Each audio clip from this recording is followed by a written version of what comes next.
I'm speaking on behalf of my partner, Yudit Katsover, on behalf of the Sovereignty Movement, and on behalf of the 84% of Israel's national camp, who, according to a poll that we conducted recently, demand the application of Israeli sovereignty.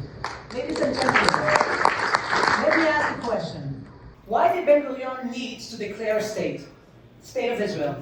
Before independence, there was already an impressive Jewish reality here. There were cities, Tel Aviv, Petach Tikva, Herzliya, there were kibbutzim, national institutions, schools, defense organizations, Jewish leadership, hundreds of thousands of Jews. But Ben-Gurion understood one thing. Settlement alone is not sovereignty.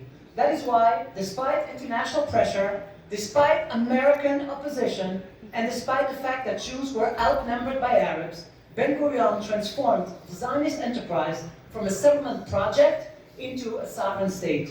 19 years later, after the Six-Day War, we returned to our biblical heartland, Judea, Samaria, the Jordan Valley, Gaza, Sinai, and of course Jerusalem. Since then, thanks to heroic pioneers, an amazing reality has been built in these areas. Hundreds of thousands of Jews, thriving communities, cities, farms, schools, roads, industries. But that's not enough.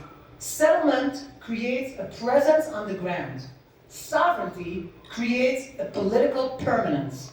Without sovereignty, that presence remains reversible, as we learned the hard way in 2005, when thriving Jewish communities were uprooted in just 6 days. As long as Israel does not apply its sovereignty over those areas, it sends a message that it doesn't know if it's ours forever.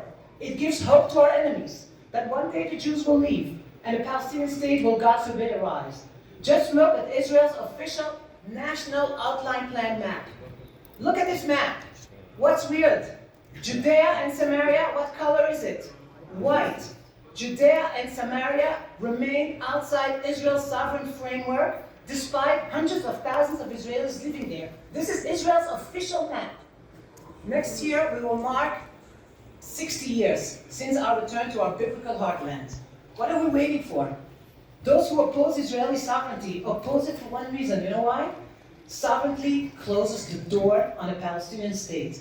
Jewish construction does not. It doesn't alarm them, because it can be reversed, God forbid, with a less right-wing government. Sovereignty cannot. That is why some of these people are now trying to rehabilitate the murderous Palestinian Authority and terrorist figures like Mohammed Dahlan and give them, God forbid, Gaza, Judea, and Samaria.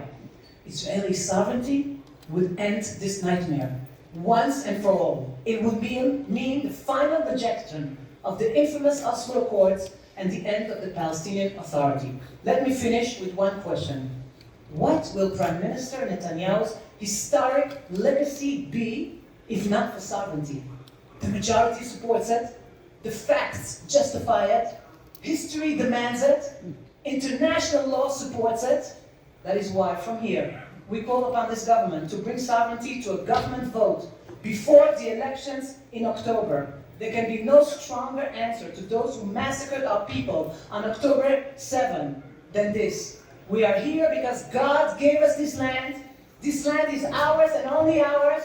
We are here forever. Israeli sovereignty from the river to the sea on Israeli sovereignty.